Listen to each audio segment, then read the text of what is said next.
오늘도 무사히 하루 보내셨습니까? 뉴스와이드 이상훈입니다. 헌법재판소의 시간이 하염없이 길어지는 가운데 정치권은 곳곳에서 강대강 모습입니다. 민주당은 마은혁 재판관 후보자 임명을 압박하며 내각 줄탄핵 가능성을 내비쳤고요. 국민의힘은 내란죄 고발로 맞대응에 나섰습니다. 게다가 민주당에선 내달 18일로 임기가 끝나는 문영배 이미선 헌법재판관의 임기를 연장해야 한다는 주장이 나왔고요. 국민의힘에선 대통령 몫인 두 재판관의 후임을 지명해야 한다는 주장이 있었습니다. 자, 이런 이슈들과 함께 저는 1분 뒤에 돌아오겠습니다.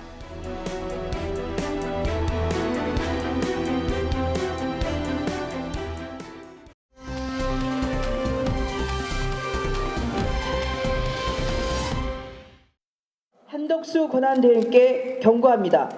내일 모레 일요일까지 마은혁 재판관을 임명하십시오. 임명하지 않는다면 재탄핵 절차에 들어가겠습니다. 이후 권한대행으로 승계될 경우 마은혁 재판관을 즉시 임명하십시오. 그렇지 않을 경우 즉시 탄핵하겠습니다. 민주당 초선 국회의원들이 30일까지 마은혁 헌법재판관 후보자를 임명하지 않으면 내각 총탄핵을 예고했습니다. 이것은 의회 쿠데타입니다. 협박하는 것 자체가 내란 음모죄, 내란 선동죄입니다. 고발? 지금은 그 수사기관이 휴일이기 때문에 월요일날 바로 고발하도록 그렇게 하겠습니다. 자, 지난주 후반과 주말 동안에 여야에서 나온 목소리 들려드렸어요. 민주당에서는 30일까지 뭔가를 하지 않으면 조치를 취하겠다. 근데 30일 지났거든요. 그리고 국민의힘에서는 고발 얘기를 주말 동안 꺼내놓은 겁니다. 일단 최근 며칠 사이 있었던 모습이고요.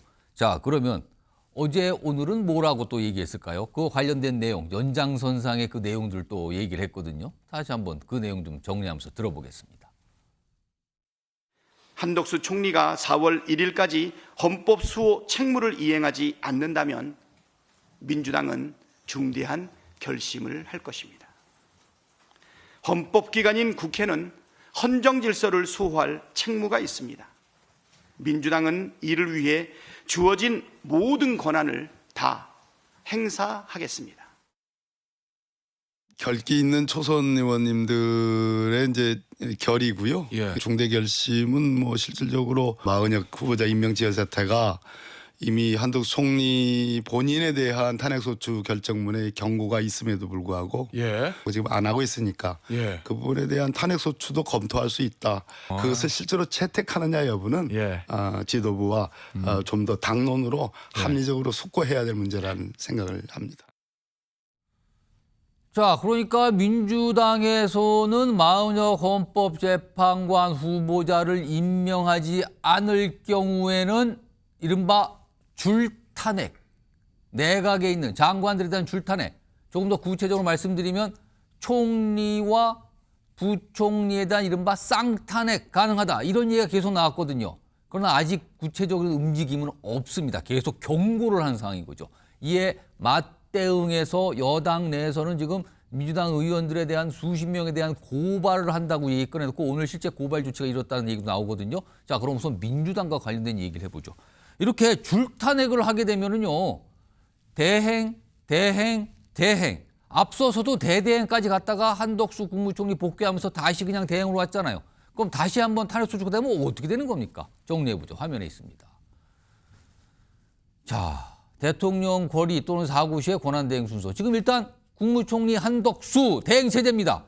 경험했죠. 이미 2번은 최상목 부총리 여기까지 갔다가 다시 1번으로 올라간 거예요. 그러면은 줄탄핵 같은 경우 줄탄핵이 이루어진다면 3번으로 가면 이주호 교육부 장관. 또 여기도 만약에 소추가 된다면 유상임 과기정통부 장관. 또 여기도 된다면 외교부 장관까지. 이런 순서로 또 가겠다. 이런 시나리오까지 나오는 거예요. 자, 이 얘기 좀 해보겠습니다. 오늘 두 분 모셨는데요. 김성태 전 국민의힘 원내대표 나와 계시고요. 최재성 전 청와대 정무수석 자리에 오고 계십니다. 안녕하십니까.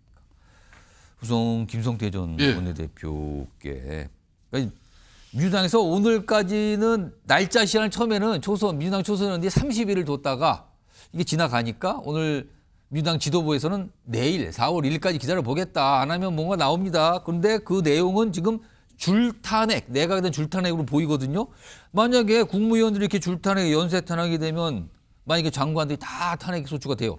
그러면 남는 건 그다음에 차관인데 차관은 권한대행이 안 된다면서요? 그렇습니다. 그러니까 지금 현재 지난 금요일 28일부터 어제 예. 30일까지 일요일까지 이렇게 3일 동안 벌어진 이 작태는 민주당의 그 모습은 정말 이판사판 이 사생결단을 내자는 그런 뭐 정말 정말 개강된 그런 정치적 행위예요.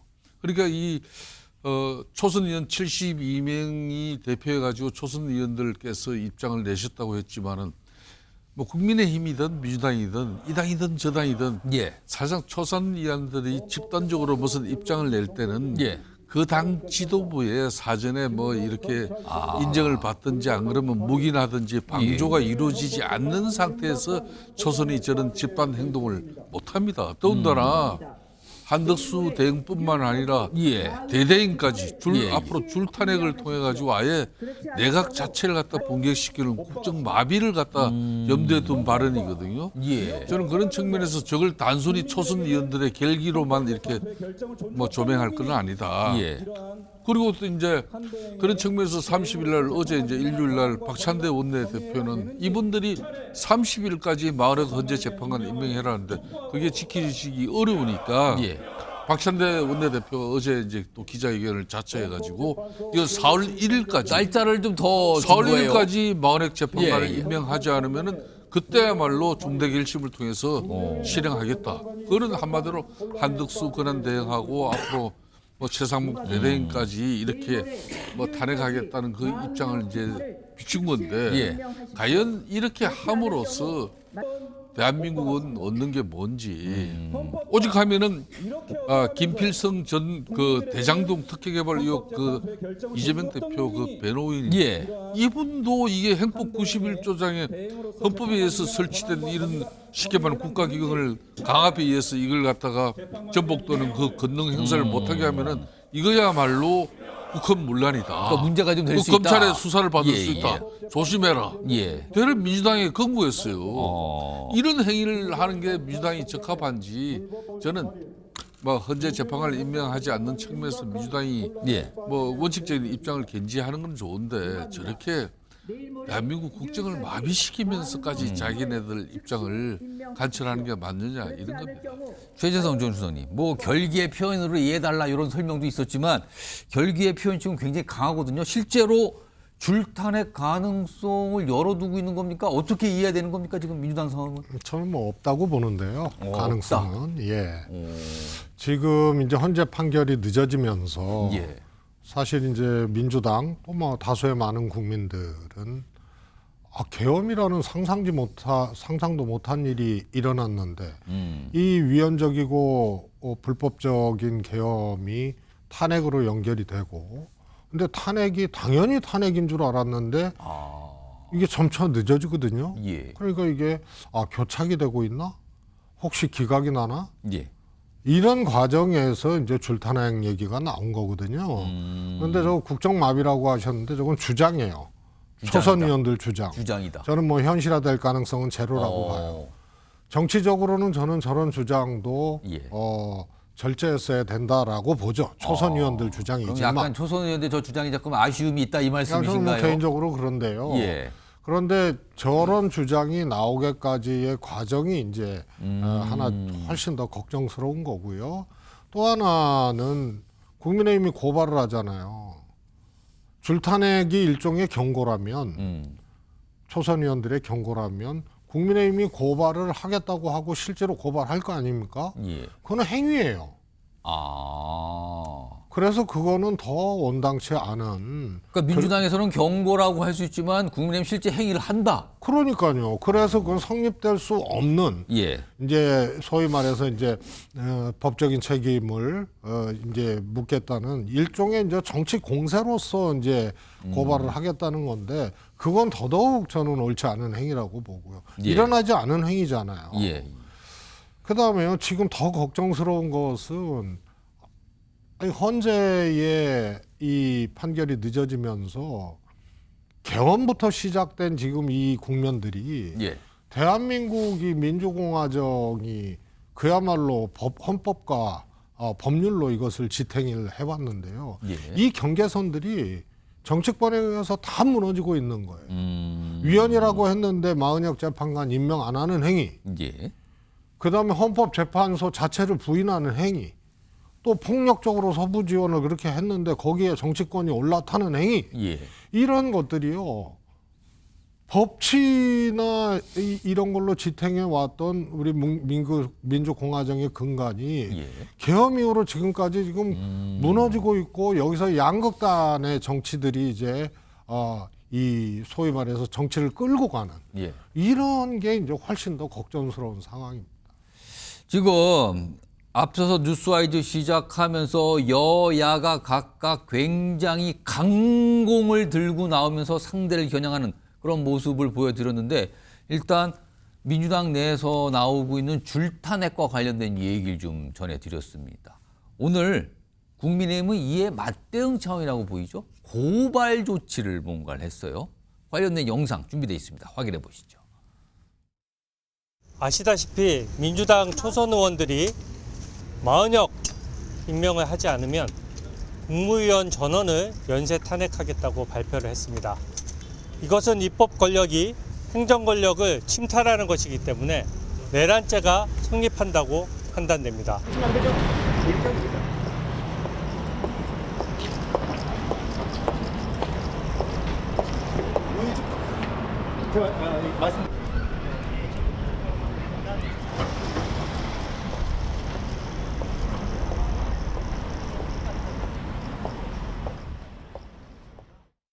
저는 권성동 원내대표의 자기 고백이라고 봐요. 내란 세력을 옹호하고 비상계엄을 옹호했던 그 세력들이 그 내란 세력을 단죄하고자 하는 그 세력에 대해서 다시 내란죄로 고발하는 것 자체가 예의와 염치가 없는 거예요. 아마 그렇게 되지 않겠습니까? 그렇군요. 그리고 저는 집권당의 원내대표의 정치 언어라고 하는 것이 아무 말 잔치가 돼서는 안 된다고 봐요.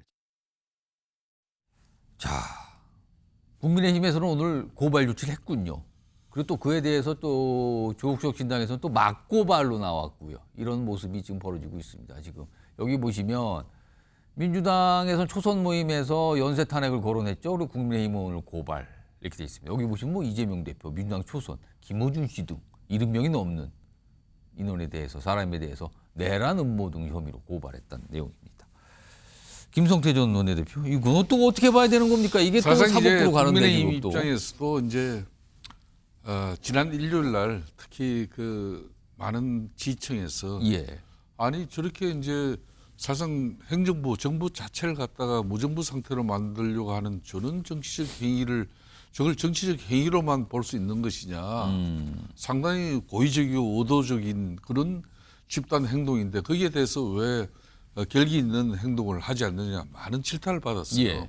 그래서 이제 권성동 원내대표가 저걸 이제 월요일 날 이게 고발 조치한다 그랬는데 저걸 실행에 옮기는 것 오늘 실행이 됐네요, 오늘요. 저는 계속 이렇게 여야가 정치를 예. 실종시키는 모습으로 별로 참 좋은 모습은 아니라고 저는 개인적으로 보고 있습니다. 왜?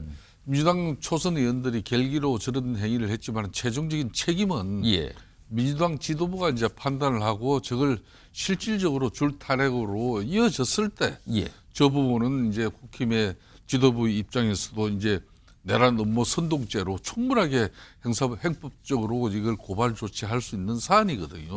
그런데 이제 아직까지 민주당 지도부가 최종적 국회에서 탄핵소추 의결 절차를 갖다 진행시키지는 않고 있는데 예. 저렇게 국힘에서 먼저 저도 아마 국힘에서 초선 의원들이 일부 이제 고발장이 진행된 건데 저게 이제 당의 입장으로 진행된 건지 초선 의원들의 일부 입장으로 진행된 건지 그는 모르겠습니다만은 하여튼 이제 국민의힘에서 진행된 거니까 저는 개인적으로는 저렇게 계속해서 이렇게 정치가 실종시키면서 그냥 저렇게 감정적 한마디로 정치적 막 그 공세로 이렇게 대응 수단으로 이렇게 가는 것은 바람직하지 않습니다.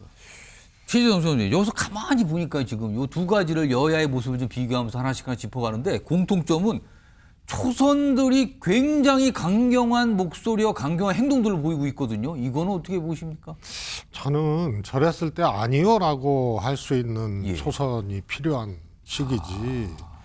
저렇게 적의와 상식을 뛰어넘는 예. 저런 이제 적대적 행위, 정치적 적대 행위에 대해서 내가 빠지지 않으면 내가 이상한 사람 되겠구나, 이런 비겁한 초선 의원이 저는 필요한 때가 아니라고 봅니다. 지금 양쪽 모두 초선 의원들이 그다음에 그냥 저렇게 저걸 바라보는 국민, 특히 저는 민주당의 줄탄핵에 대해서 이미 그런 주장에 대해서 부정적인 그렇습니다. 아까 지적을 좀 입장을 하셨어요. 피력을 했습니다만, 국민의힘이 저걸 고발하는 것도 예. 내란죄로 하겠다는 거거든요. 내란. 그 생각해 보십시오. 내란을 저지른 대통령을 배출한 정당에서 그리고 그 대통령을 옹호하는 정당에서 예. 초선 의원들의 일어나지도 않는 주장을 내란죄로 한다. 그걸 바라보는 국민들은 이게 코미디인지, 예. 이게 무슨 이제 공포의 시대로 가는 것을 예고하는 건지 정말로 걱정이 더 늘어나실 거라고 봐요. 예. 좀 웃기는 일 아닙니까? 그래서 자신들의 문제나 이런 것에 대해서 솔직하고 또 인정하고 이런 것은 기대하지도 않겠지만은 예. 적어도 내란을 일으킨 대통령을 배출한 정당에서 내란죄로 야당을 고발을 한다? 이게 있을 법한 일입니까? 그리고요, 줄탄핵이라고 하는 것은 예. 계엄하고 완전히 다른 겁니다. 계엄은 예. 그 요건에 맞는지를 헌법적으로 규정을 하고 있어요. 그렇습니다. 그러지 않으면 그거는 반헌법적인 거예요. 예. 그리고 범죄예요. 내란화죄는 국회를 통제했느냐, 무력과 경력으로 그런 지도를 했느냐, 예. 이런 것이 이제 관건적인 거고요. 줄탄핵은요, 탄핵은 국무위원 탄핵, 대통령 탄핵은 보장되어 있는 절차이기 때문에, 그리고 또 그것을 견제할 수 있는 헌법재판소가 있는 거 아닙니까? 예. 질이 완전히 다른 거예요.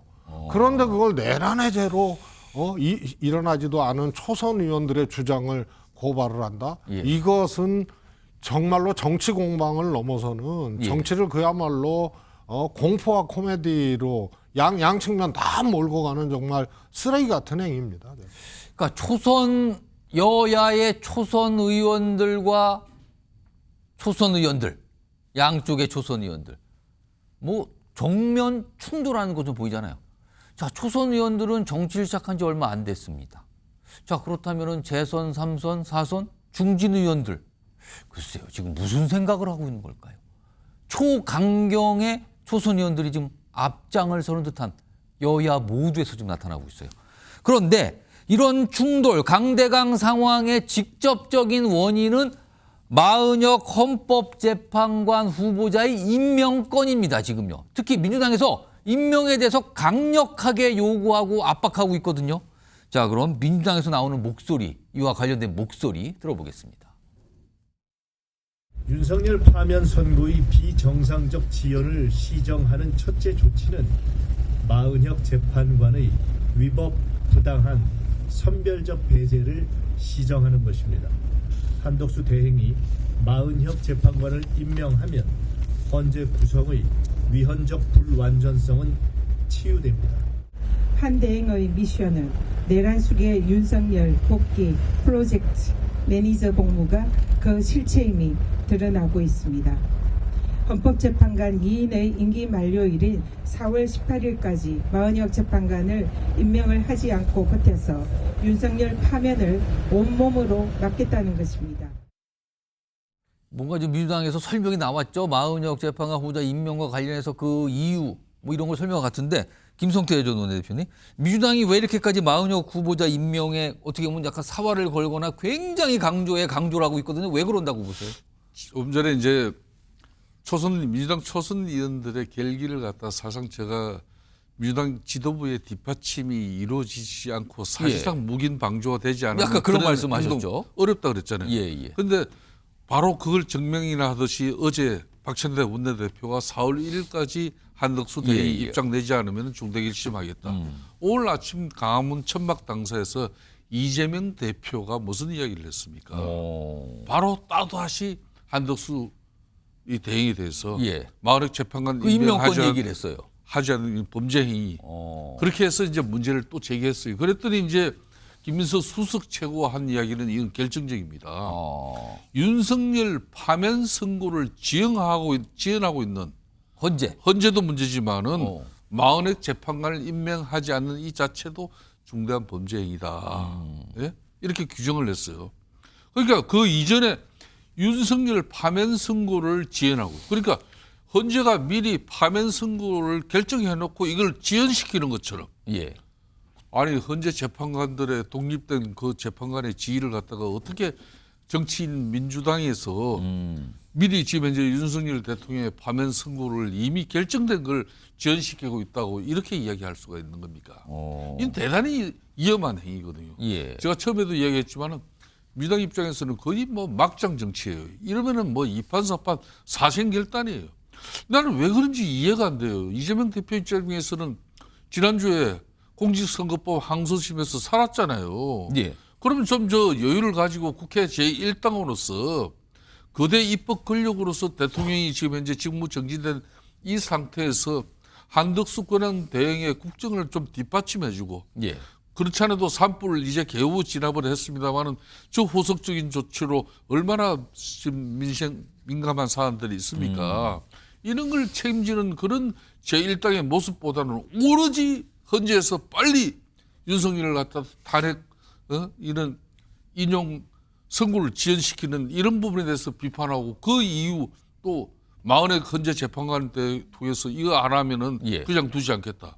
아니 박근혜 대통령 때도 그렇고 노무현 대통령도 그렇고 헌재 사정이 8명의 재판관으로 그렇게 다 판단을 했어요. 예. 9명이 다 안 쳐주는 예. 경우에. 그런데 그걸 굳이 대행 이렇게 다행까지 그렇게 했냐고요. 과거 노무현 대통령 대행 때도 그렇고 예. 박근혜 대통령 대행 때 그럼 헌재 재판관 9명 안 쳤다고. 그럼 민주당은 지금 9명 체제로 빨리 만들고 싶다. 그래야지 본인들이 원하는 결과 나온다. 이렇게 그런 판단하고 거죠. 있는 걸로 보시는 겁니까? 그러니까 왜 헌재 내부 사정을 누구도 알 수 없는데 민주당은 마치 헌재 상황을 갖다 망경 놓고 들어보듯이 야, 이 마흔의 헌재 재판관이 투입되지 않으면은 마치 헌재 심판 결과가 이게 기각 내지 각하로 결정 날 것이다.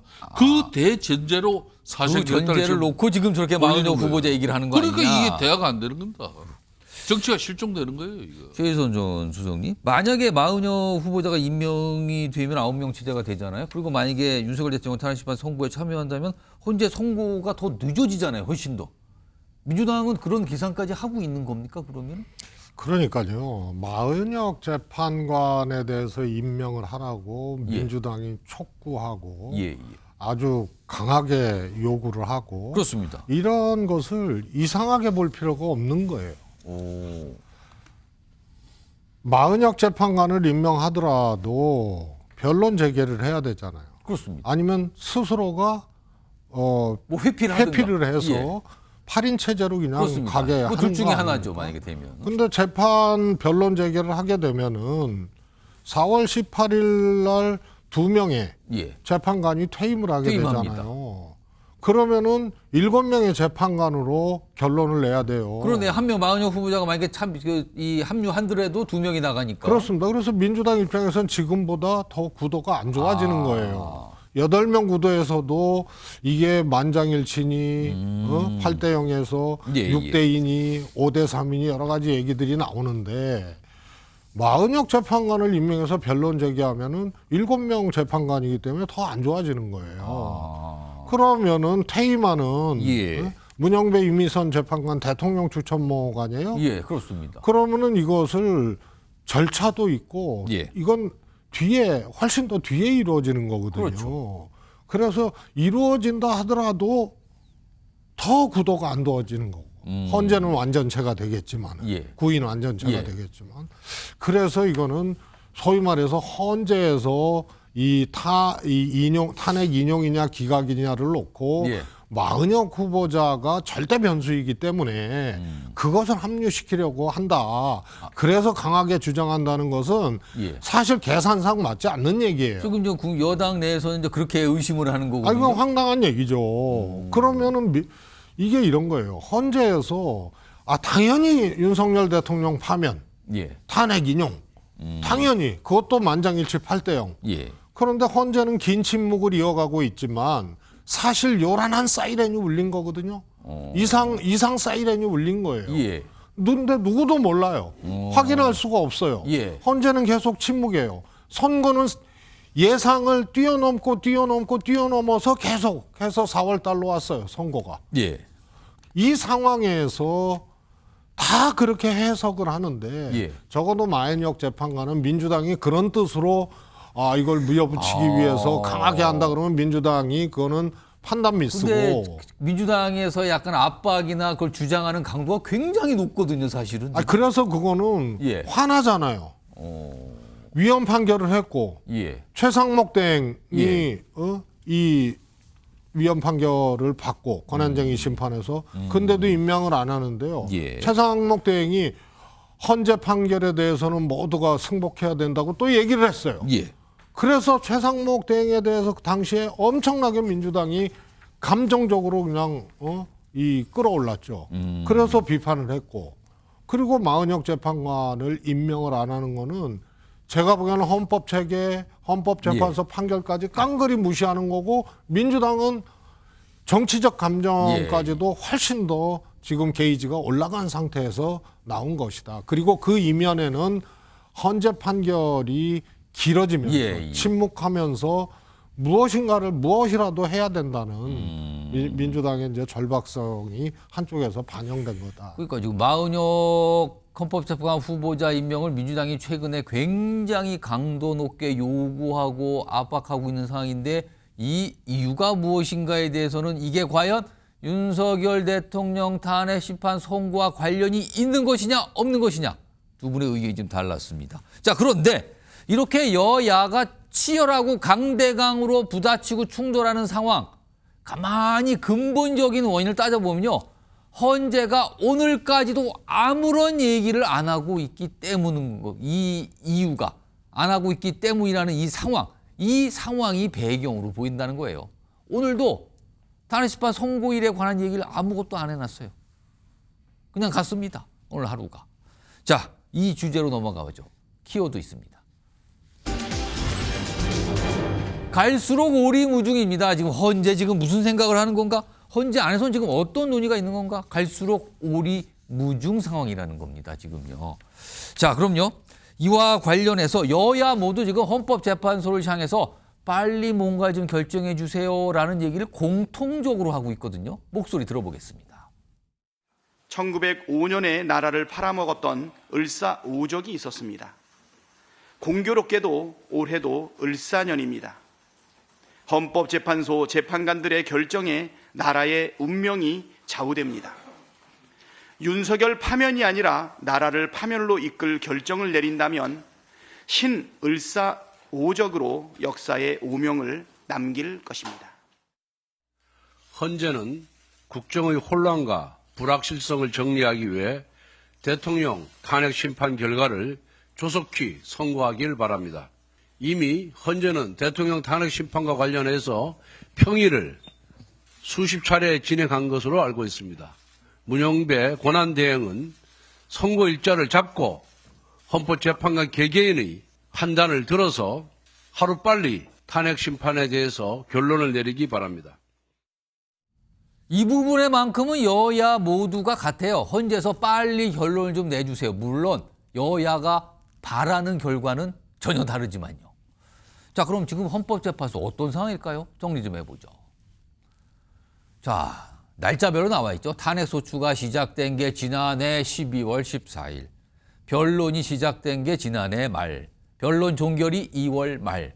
그리고 오늘까지 뭔가 평의라는 게 그러니까 재판관들이 모여서 의견 교환하는 그 과정이죠. 오늘까지 지금 진행 중이다라는 정도예요. 그러면은 도대체 평의에서는 어떻게 의견이 모이고 교환된 건지, 그리고 평의 다음에 평결이라는 걸 하거든요. 여기는 결정하는 단계인데 평결은 도대체 언제 가는 건지, 선고일은 언제 나오는 건지, 지금 무슨 작업이 있긴 있는 건지, 그렇다면 궁극적으로는 선고는 과연 언제 나오는 건지, 어떻게 나오는 건지 다 오리무중인 겁니다. 지금요. 가장 결정적인 이 아랫부분, 가장 중요한 이 아랫부분에서 이 결론이 나오는 저 부분에서 물음표가 찍혀 있어요. 지금 모르는 겁니다. 지금. 자, 이 얘기 좀 해보겠습니다. 김성태 전 원내대표께요. 최근에 이렇게 보도 따르면은 최근에 헌재가 헌법재판관에 모여서 평의라는 걸 해요. 의견 교환하는데 그게 뭐 1시간 정도 해서 끝난 경우도 있고 30분 만에 끝난 경우도 있다, 이런 보도까지 나온 상황인데, 그렇다면은 의견 교환은 이미 앞서 다 했으니까 뭐 쟁점별로 다들 들을 만큼 다 들었다. 그러면은 쟁점 외에 아주 중요한 사안 때문에 뭔가 의견이 안 모여서 늦어지고 있는 겁니까? 왜 늦어진다고 보십니까? 지금 이제 현재의 상황은 쉽게 예. 말하면 사달이 난 거죠. 사달이. 사달이 났다고요? 사달이라는 것은 어떤 사건이나 탈이 났을 경우를 이게 사달이 났다는 거. 뭔가 생각지도 그렇죠. 못한 일이 벌어졌다는 거 아니에요? 그러니까 이제 쉽게 말하면 민주당 입장에서는 이제 연불보다는 제밥, 그냥 덜 익은 밥숟가락 덜 그 생각만 먼저 한 거예요. 국회에서 분명히 탄핵소추 의결될 당시에는 내란죄가 핵심 내용이에요. 그러니까 국회 탄핵소추 의결 내용의 70% 이상이 내란죄에 관한 내용으로 정리가 됐단 말입니다. 그래서 이제 헌법기관인 국회의원들이 탄핵소추 의결에 참여해가지고 그게 이제 의결이 돼가지고 헌재로 넘어온 거 아니겠습니까? 근데 헌재 심판 과정에서 그 헌재 심판의 핵심 내용인 바로 내란죄 부분을 헌재하고 국회 탄핵소추팀들이 준비기일 때 윤석열 대통령 변호인 측은 배제한 가운데 거기서 그냥 조속한 헌재 심판을 위해서 자기들끼리 주고받았다. 그래서 그때부터 헌재가 국민들 불신의 대상이 되는 거예요. 제가 왜 이런 이야기를 좀 쉽게 말하면 이런 겁니다. 우리가 찐빵을 갖다 주문했는데 막상 배달되어 온 찐빵을 보니까 앙코가 없어요. 그래서 주문한 사람이 이 찐빵을 갖다 다시 반품을 해버렸어요. 앙코는 좀 적합하지 않은 말 같아서 제가 소로 바꾸겠습니다. 팥소입니다. 예. 팥소인데 이 팥소가 쉽게 말하면 내란죄입니다. 이게 내란죄가 빠진 쉽게 말하면 탄핵심판이 지금 그걸 놓고 보니까 과연 노무현 대통령 때나 박근혜 대통령처럼 그러면은 노무현 대통령도 공직선거법상에 분명히 헌법과 법률을 위반했는데 대통령직을 파면할 정도로 중하지는 않다. 그래서 다시 복귀를 했잖아요. 그죠? 박근혜 대통령은 국정농단이 이거는 대통령직을 수행할 수 없을 정도로 심각하다. 그래서 그렇습니다. 이제 파면된 거고. 그렇다면 윤석열 대통령도 마찬가지예요. 이 내란죄라는 이 프레임은 민주당이 정치적으로 먼저 사법기관의 결정이 있기 이전에 내란죄 프레임을 세워버렸어요. 그래가지고 국회 탄핵소추도 내란죄로 쉽게 말하면은 한마디로 대통령으로서 직을 유지할 수 없다. 그래서 우리는 탄핵소추가 이루어진 마당이니까 판단해달라고 그랬는데 그래놓고는 내란죄를 드러내버렸단 말이에요. 결정적인 절차적 중대성. 그러면 지금 헌재가 그 부분에 대해서 뭔가 재판관 간의 결론이 안 나서 지금 이렇게까지 시간이 지체되고 있다, 이렇게 보시는 거예요? 그렇죠. 그 이유 하나의 결정적인 변곡점이 서울중앙지법에서 쉽게 말하면 구속 취소 결정을 윤석열 대통령 하면서 그 재판장이 영장전담 그런 부장판사가 아니에요. 윤석열 대통령이 그러니까 이제 공수처로부터 공소 제기 요구에 의해서 검찰이 기소한 그 쉽게 말하면 내란죄 재판의 본안을 다투는 재판장이 자기는 이 판단이 서지 않으니까 이걸 판단을 해달라고 그런 거예요. 그걸 갖다가 헌재에서 지금 앞으로 그럼 결정문을 쓰는데 하나의 한결 없는 그런 역사에 남는 결정문이 돼야 되는데 그런 걸 어떻게 교통정리하고 지금 평의해서 판결까지 이뤄내느냐 이거예요. 그러니까 결정적으로 지금 안에 지금 문제가 봉착되어 있는 겁니다. 최재성 전 수장님, 지금 저 말씀하시는 건 자막으로도 설명이 나갔는데 뭐 평의를 하는데 뭐 1시간도 안 돼서 끝나고 30분에 끝나고 그리고 또 헌법재판 일부는 뭐 또 퇴근도 일찍 하고 그만큼 지금 정치권은 계속 빨리 해주세요, 빨리 해주세요.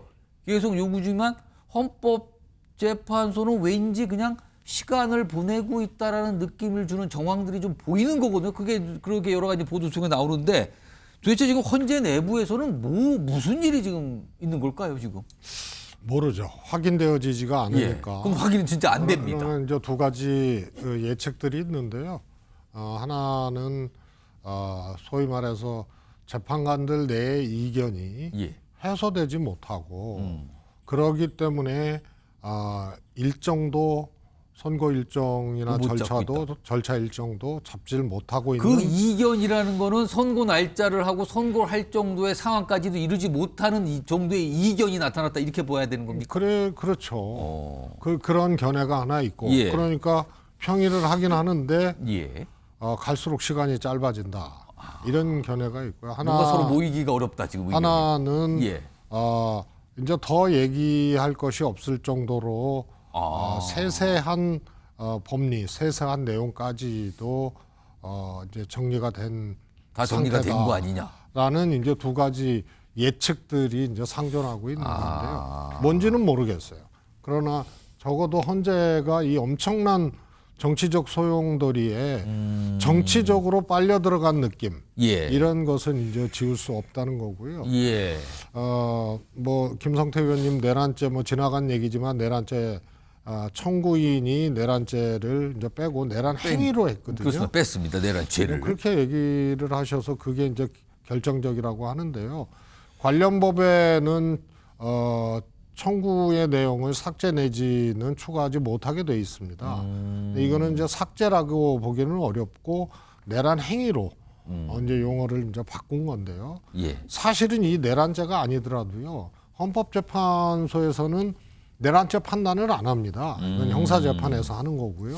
그럼 탄핵의 사유 중에는 계엄을 선포할 한 그 행위 이것이 계엄 선포 요건에 맞느냐 이게 제일 중요한 거예요. 예. 병력을 동원해서. 예. 병력 동원한 건 이제 증거가 있는 거고 그러면은 거기에 전시, 사변, 비상계엄 어디에 해당하는 국가 비상사태 어디에 해당하느냐 예. 이거를 놓고도 충분히 판단을 할 수 있기 때문에 내란죄가 헌재 판단에 모두가 이 핵심적인 것처럼 얘기하는 거는 그거는 조금 저는 이제 견해와 분석이 좀 다른 얘기다 이 말씀드리겠습니다. 자, 지금 헌재에서 과연 어떻게 된 걸까요? 뭔가 의견 충돌이 있는 겁니까? 아니면 뭔가 의견을 모아놨는데 그냥 시간을 보내고 있는 겁니까? 도대체 지금 어떤 상황인지 설명이 없고 그 안에 정보를 알 수 있는 방법도 없습니다. 지금. 그러니 추정만 여기저기 나오고 있어요. 이런 가운데 오늘 여야가 윤석열 대통령의 그 직함을 부르는 문제를 놓고 신경전을 좀 벌였군요. 국회 모습인데요. 확인해 보겠습니다.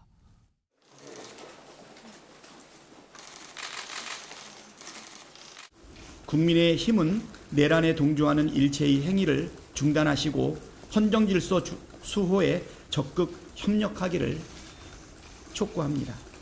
국민을 향해 총뿌리를 겨눌 윤석열이 여전히 국민의힘 1호 당원입니다. 윤석열을 국민의힘은 징계함으로써 최소한의 책임을 지는 태도를 보이길 바랍니다. 지금 이 자리에서 현직 대통령의 이름을 대통령이라는 석자를 붙이기를 그렇게 인색하는 민주당을 보면서 이게 상대당에 대한 존중이 있는지 참 의문스럽습니다. 윤석열 얘기하는 것이 참 듣기가 아주 거북했습니다. 이런 식으로 가면 앞으로 범죄 피고인 이재명 대표에 대해서도 우리가 이재명이라고 계속해서 불러도 여러분들 아무 소리 안 하겠습니까? 그 직위를 불러주는 것 자체가 그게 정치 품격이다. 저는 그렇게 생각하고 있습니다. 저 대화가 국회의장을 가운데 놓고 있었습니다. 직함 문제. 자꾸 이름만 부르면 그쪽도 대통령 이름만 부를 거예요 지금. 약간 이런 거예요 지금요. 두 분께 뭐 짧게 좀 의견 좀 어떻게 들으셨는지 의견 좀 들어보겠습니다. 김성태 의원님.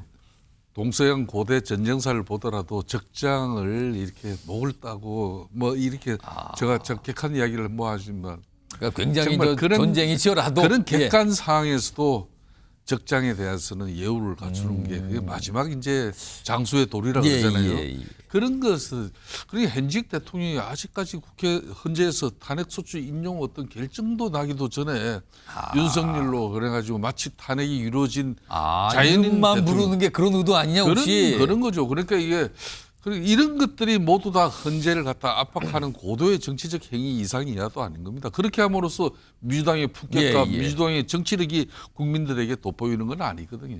최재성 전 수석께서는 어떻게 들으셨어요? 저는 민주당이 예. 뭐 민주당 회의에서는 해도 된다고 봐요. 아, 당 회의에서는. 예. 근데 지금 이제 상대당 원내대표가 있잖아요. 그리고 국회의장이 있잖아요. 그 사실 협상을 하는 자리요. 예. 그래서 정 대통령이라고 하기 저되면 앞에 예. 탄핵 소추 중인 혹은 또 정말 반헌법적인 이 불법적 계엄을 저지른 예.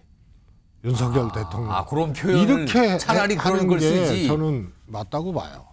그래서 저는 오히려 좀 뭐라 그럴까요? 예. 뭐 내란죄 저지르고 정말 용납될 수 없는 사람이죠. 그런데 하여튼 법률적인 지위가 직무는 정지제대 대통령 아니에요? 그리고 그걸 배출한 상대당 원내대표가 있는 거 아니에요? 그럼 저는 앞에 수식을 달더라도 예. 대통령이라는 얘기는 써줬어야 된다. 알겠습니다. 이렇게 상대방과 굉장한 신경전이지만 저게 사소한 건지 아니면 굉장히 좀 신경을 더 쓰이게 하는 건지 이게 여야 좋을 건 없어요. 또 저런 관계가 돼서는요. 오늘 좀 있었습니다. 이런 가운데 지금 사실은 여야가 뭔가 하나 카드씩을 좀 서로 들고 살짝 비추고 있어요. 그게 뭐냐면 4월 18일이면 헌법재판관 2명이 퇴임을 합니다. 앞서서 두 분도 그 말씀 계속 하셨거든요. 그 이후에 어떻게 할 것인가를 놓고서 각자의 카드들을 살짝 비추고 있거든요. 일단 화면을 정리해 보겠습니다. 이런 내용이에요. 문영배, 이미선 두 헌법재판관이 4월 18일로 임기가 끝나요. 근데 우선 민주당에서는요. 헌법재판관 임기 연장법이 발의가 됐어요. 그럼 퇴임이 됐는데도 더 할 수 있게 한 6개월 정도 더 할 수 있게 한다는 거예요. 그럼 이게 민주당이 무슨 계산이 있다는 거잖아요. 그러다 또 국민의힘에는 퇴임하니까 그 2명의 퇴임하는 그 자리가 대통령 몫이거든요. 대통령 몫 재판관 후임서 이거 정부하고 좀 협의해 보겠다. 한덕수 총리가 지명해야 될 것 같은데요. 협의할 것 같은데요. 이런 얘기를 꺼내놓고 있는 거예요. 각자 다른 곳을 바라보고 있거든요. 우선 여야의 목소리가 좀 있어요. 들어보겠습니다. 문영배, 이미선 헌법재판관 이후에 임기 연장에 대한 부분은 예.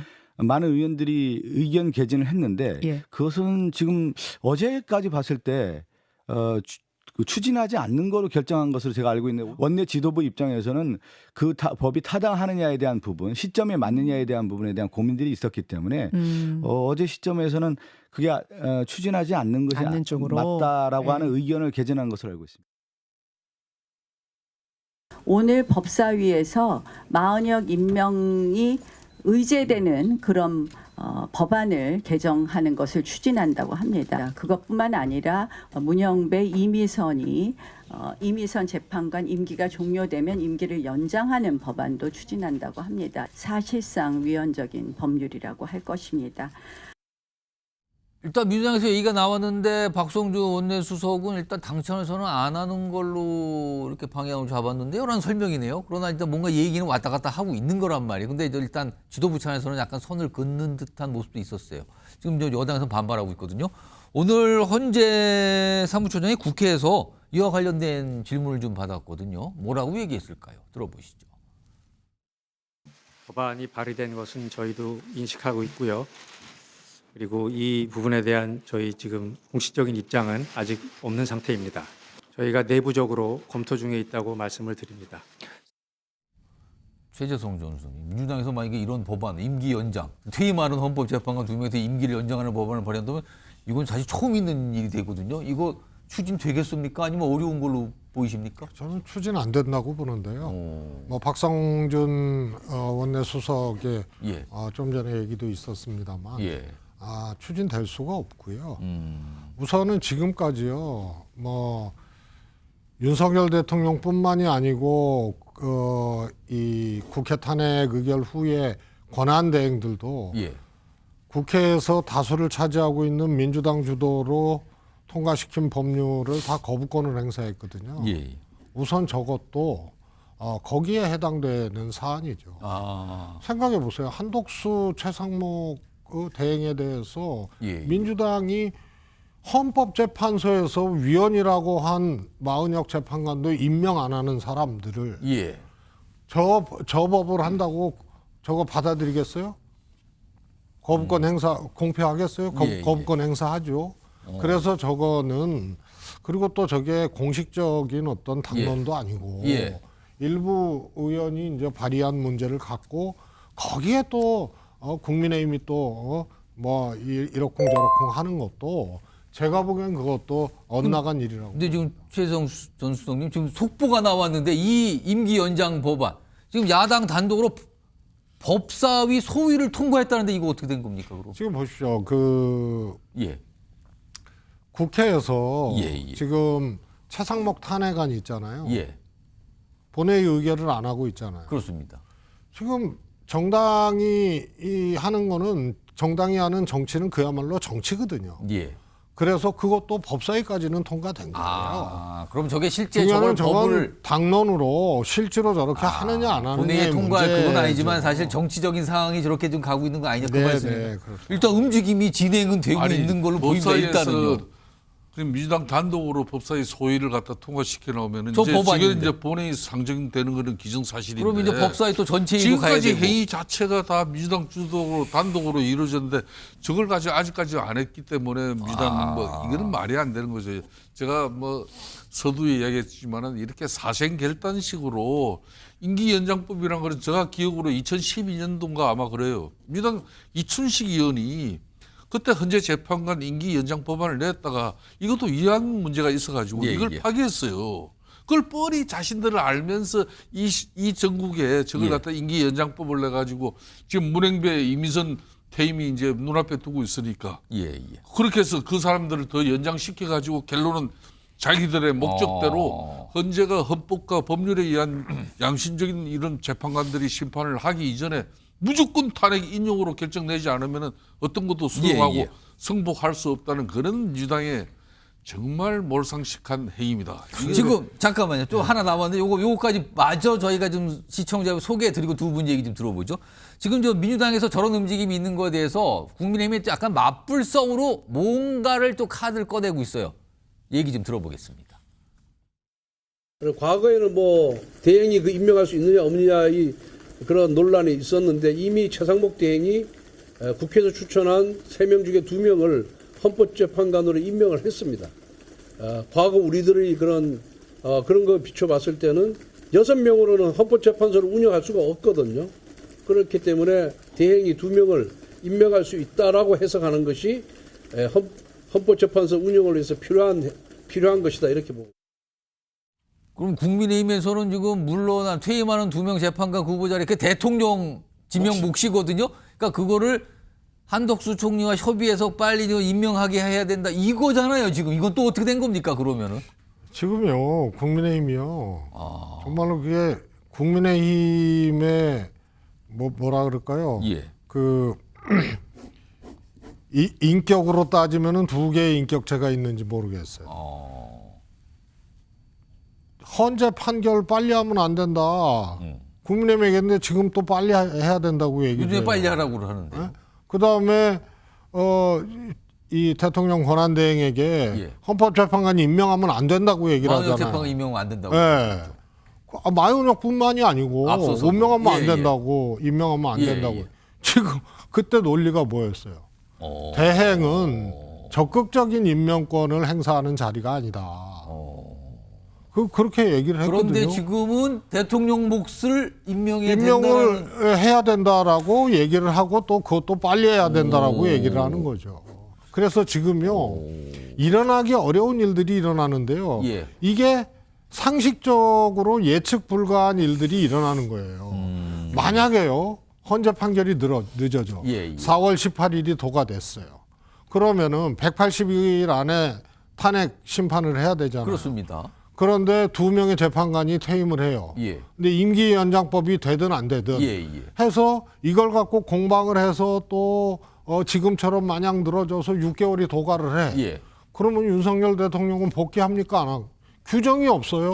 없습니다. 그래서 이것도 다 불확실한.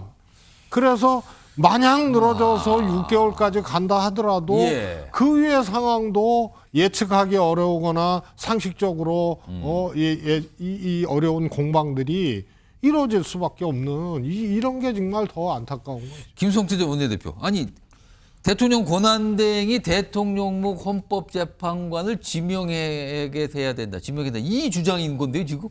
그러니까 그것은 이제 어차피 지금 문행배 재판관하고 이미선 예. 재판관 같은 경우는 퇴임을 문재인 대통령께서 임명하신 예, 재판관들이에요. 대통령 몫이었어요. 대통령 몫이에요. 현재 재판관 구성법에 의해 가지고 그럼 당연히 지금 대통령 권한 대행을 하고 있는 권한 한덕수 대행이 임명을 해야 될 사안이죠.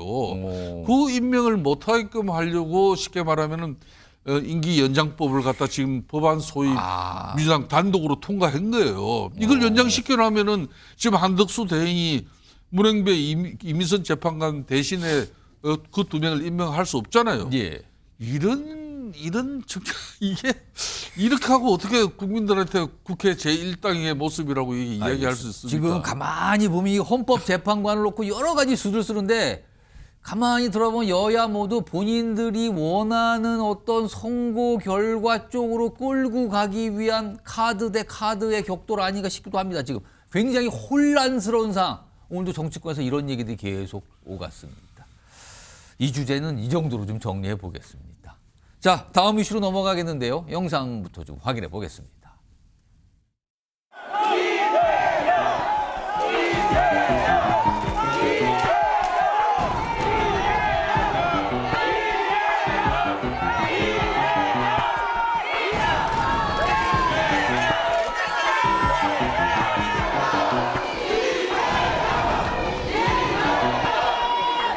제가 몸이 안 좋아서 좋게만 해도 그쪽 변호사들이나 그러니까 이제 극좌파들 유튜버들이 공격을 했습니다. 그런데 본인은 정작 지금 4개일째 나오지도 않고 증인으로 출석할 의무를 저버리고 과태료까지 부과됐는데 지금 안 나오고 있거든요. 나오면 떳떳하게 밝히면 되지 않겠습니까? 근데 뭐가 무서워서 안 나오는지 모르겠습니다. 그러니까 본인이 무서우니까 지금 안 나온다고 저는 생각되고요. 자, 이재명 민주당 대표 오늘도 불출석을 했어요. 대장동 관련 재판에 증인으로 채택이 됐는데 앞서서 몇 차례 안 갔거든요. 근데 오늘도 사실은 법원에서 오라고 한 날인데 출석하지 않았습니다. 그럼 이게 어떻게 되는 거죠? 정리해 보겠습니다. 자, 대장동 사건 민간업자들 관련 재판인데요. 지난 21일 증인 불출석, 24일 불출석. 그래서 그때 과태료가 300만 원 나왔죠. 그리고 28일도 불출석하면서 과태료가 500만 원. 그러면 합해서 800만 원 과태료가 된 거고요. 근데 오늘 이제 4번째로 불출석을 합니다. 이유가 좀 설명이 나왔는데 뭐 의정 활동은 좀 방해받기 때문에 시간이 잘 안 된다. 뭐 이런 취지의 설명이 좀 나왔어요. 이게 어떻게 된 건가? 그럼 언제까지 불출석할 수 있는 건가? 여러 가지 얘기가 나오는데 이 얘기 좀 풀어가 보겠습니다. 두 분 나오셨는데요. 김근식 전 국민의힘 비전전략실장 나오셨고요. 복귀왕 민주당 의원 자리하고 계십니다. 안녕하십니까? 네, 안녕하세요. 우선 이거는 복귀왕 의원님께 좀 질문을 드려야겠네요. 또 옵니다. 4번째 한다는 거예요. 그러니까 재판부에서 증인이니까 나오세요 하고 중간에 2번이나 과태료 부과했는데 오늘도 안 내서 4번째 불출석입니다. 다음번에 또 잡혀 있는데 이재명 대표는 왜 안 나오는 건가요? 진짜 너무 바빠서 안 나오는 겁니까? 다른 이유가 있는 겁니까? 뭐 속 깊은 생각까지는 제가 모르겠는데 현상적으로 보이는 것은 우선은 너무 바쁩니다. 너무 바쁘다. 지금 관련된 재판을 다 받고 있죠. 그리고 또 재보궐선거도 진행 중이죠. 이 일이군요. 그러다가 또 그 며칠 전에 산불까지 나는 바람에 지난번 선거법 무죄 받고 나서 지난 금요일 날까지 계속해서 산불 현장에 있었죠. 그러다 보니까 다른 일정을 소화하기가 만만치 않은 겁니다. 그래서 이 증인으로 출석하는 부분에 대해서는 충분한 사유서를 냈기 때문에 그리고 이것이 반드시 나가야 되는 어떤 뭐 피고인이라고 하면 반드시 나가야 되겠지만 그러니까 본인과 직접 관련된 재판은 출석하지만 증인은 증인은 내가 여러 가지 당의 일정이라든지 여러 가지 국회 일정이라든지 이런 것들에 비추어 볼 때 아무래도 후순위일 수밖에 없었던 거죠. 그렇기 때문에 못 나갔던 것일 텐데. 근데 과태료가 계속 쌓이고 있는데요. 벌금하고는 좀 차원이 다른 것이라 아마도 이제 법률가이기 때문에 그런 것에 대한 해석도 좀 있는 것 같습니다. 근데 재판부는 계속 나오라고 강조를 하고 있는데 이게 언제까지 그럼 안 나갈 수 있는 겁니까? 아마도 이제 본인이 관련된 재판을 또 받아야 되고 그리고 증인으로서의 어떤 증언을 할 때에 본인의 재판과 연결이 되지 않겠습니까? 그런 것들 때문에 일정 정도 내가 굳이 저기까지 나가서 나의 불리한 여건을 만들 필요가 없다라는 생각을 할 수도 있겠어요. 혹시라도 증인으로서의 어떤 진술이 향후에 좀 영향을 줄 수 있을까 이런 것도 그런 이제 변호인들의 그 조언도 있을 수 있는 거 아니냐? 있을 수 있는 겁니다. 제가 주변에 이제 법조계 의견을 들으면 그래서 그러면은 굳이 그 이유라면 단순히 바쁜 것만 이유는 아니고 조금 추가된 이유도 있는 거네요. 그랬을 수도 있는데 어쨌거나 현상적인 부분은 거기까지 나갈 수 있는 시간이 허락되지 않는다라는 것이 현재까지 이유인데 국민들 입장에서는 나갔으면 좋겠다라고 생각하겠죠. 그렇죠. 사법 절차인데 과태료가 부과되는 부분에 대해서도 일반 국민들도 좀 피해야 가급적이면 피하려고 하는 부분인데 저는 이런 재판을 굳이 이재명 대표를 불러서 증인으로까지 여러 가지 피고인이 되어서 지금 재판에 많은 시간을 쓰고 있는데 굳이 저렇게까지 할 필요가 있나라는 생각을 개인적으로 좀 갖고 있습니다. 그러면은 이 상황과 관해서 이제 법원의 어떤 입장이 조금 공개가 되는데 정리 좀 해보죠.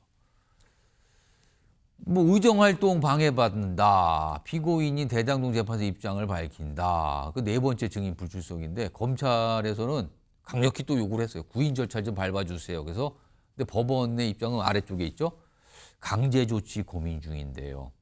다음 달 7일 그때도 있는데 이미 출석 다시 한번 기대해 보겠습니다. 그런데 만약에 그때도 안 나온다면 하면서 거기에 강제 조치 지금 고민 중인데요. 강제 조치라는 말이 나왔다고 그러네요. 김근식 전 실장님. 재판부로서는 일종의 마지막 통첩, 최후 통첩을 좀 날린 셈인 것 같아요. 강제 이 얘기 꺼낸 거 보니까 이재명 대표 출석 끝까지 안 할까요? 그러면 증인으로서는? 지금 복귀한 의원님이야 뭐 민주당 또 소속이시고 민주당 대표에 관한 이야기이기 때문에 말씀을 저렇게 하실 수밖에 없다고 저는 생각을 합니다. 그러나 이제 국민들 입장에서 보면 가장 큰 게 법 앞에 사람들이 평등해야 된다는 이야기를 누구나 하잖아요. 그렇기 때문에 현직 대통령도 헌법상 이 내란과 애한죄면은 대통령 신변임에도 구속됐다가 나오기도 하지 않습니까? 재판을 받고 있고요.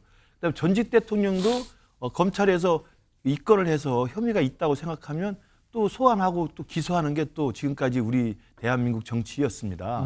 그렇기 때문에 저는 본인 재판도 대장동 재판을 받고 있지만 그 본인 재판과 직접적 관련이 큰 다른 대장동 일당들의 이 대장동 재판에서 증인으로 불려서 소환이 됐으면 저는 가서 본인 스스로가 대장동 재판에서는 결백하다. 이건 검찰의 정치적 기소라고 주장을 하시는 분이니까 그 대장동 일당들이 그 피고인으로 있는 그 재판의 증인으로 가서 당당하게 자신 입장을 저는 밝히는 게 저는 오히려 맞는 거라고 생각하는데 왜 불수석한다고 그러니까 제가 보세요? 볼 때는 가서 이익 볼 게 없다고 생각하는 거죠. 가서 얻을 게 없고 가봐야 말이 계속 나오는 대로 잘못 나올 경우에 또 괜히 구설에 오르거나 아니면 본인의 또 대장동 재판이 따로 있기 때문에 본인 재판에 불리할 수 있기 때문에 안 가는 게 낫다고 생각하는데 가장 큰 생각은 저는 그냥 무시하는 거죠. 그러니까 법원에서 나오라고 하는 것을 무시하는 저 태도도 저는 굉장히 좋지 못한 태도라고 생각을 하고요. 내용이 뭐 의정 활동이 바빠서 못 간다고 그러는데 의정 활동에 방해받는다. 약간 3월 26일에 본인의 그 정치선거법 항소심 무죄 났던 거 있잖아요. 그건 본인이 또 피고인이기도 하지만 아무리 바빠도 가서 있다 왔지 않습니까? 가서 또 얼굴에 만면에 웃음을 띠고 나왔잖아요. 그러면 저는 바쁘다는 핑계로 안 간다는 것은 납득하기 어렵고 아마도 본인이 받고 있는 대장동 재판과 관련해서 행여라도 말이 잘못 나올까 봐 또 가봤자 얻을 게 없다고 생각해서 또 거기서 유동규를 만나야 되고 또 다 만나야 되잖아요. 약간 그게 불편할 그렇죠. 수도 있을까요? 불편하죠. 그러니까 그냥 안 가는 게 낫겠다 해서 제가 볼 때는 그냥 이게 속된 말로 개기는 거라고 생각을 합니다. 그러면 이 방송에 적합하지 않은 표현을 쓰셔서 약간 버틴다. 버틴다로 바꾸겠습니다. 국가 지도자로서 대통령 후보에 가장 가까이 가 있는 분이라는데 내가 귀찮고 불편하고 가서 뭐 불편한데 내가 뭐 하러 가라고 하는 태도라고 한다면 저는 그게 더 나쁜 태도라고 생각합니다. 이게 좀 여러 가지로 해석이 좀 두 분은 하고 계신데 아무튼 불출석이 이어지고 있어서 과태료가 쌓여 있습니다. 지금요. 이런 가운데요. 얼마 전에 이재명 민주당 대표 선거법 사건 2심에서 무죄 판결, 1심 결과가 뒤집히는 판결 2심에 받았죠. 근데 그와 관련해서 여당에서는 굉장히 강한 불만 표시를 좀 했거든요. 그리고 이제 대법원으로 이제 가게 되는 건데 여당 내에서 굉장히 그러니까 평소에는 자주 안 쓰는 어떻게 보면 굉장히 생소한 법률 용어를 쓰면서 뭔가를 설명했어요. 여당 내에서 나온 목소리예요. 들어보겠습니다. 2심은 엉터리 판결입니다. 대법원은 이 사건처럼 증거가 충분할 때는 파기 재판도 할 수 있습니다. 대통령 선거 출마 자격과 관련된 사회적 논란이 매우 큰 만큼 대법원은 파기 재판을 하는 것이 원칙일 것입니다. 흔들리는 사법의 권위와 위상, 신뢰를 회복하기 위해서라도 신속히 파기 재판하여 주실 것을 요청드립니다. 대법원이 형사소송법상 양형을 정하지 못할 이유가 없기 때문에 대법원은 파기 재판해 줄 것을 다시 한번 촉구합니다. 시청자 여러분, 저게 잘못 말한 거거나 오타가 난 게 아닙니다. 파기 재판이 아니에요. 파기 자판입니다. 법률 용어라고 합니다. 이걸 여당 내에서 쓰면서 그렇게 해야 된다고 좀 주장을 한 거죠. 자, 파기 자판 무엇일까요? 정리 좀 해보죠. 시청자 여러분께 소개해드리겠습니다. 여당 내부에서 이재명 대표 관련돼서 대법원이 파기 자판을 해야 된다고 주장을 했어요. 파기 자판이라는 설명돼 있죠.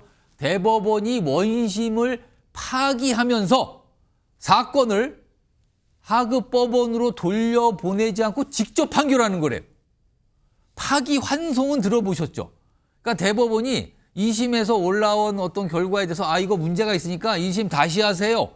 돌려보내는 걸 파기 환송이라고 그래요. 이건 많이 들어보셨을 거예요.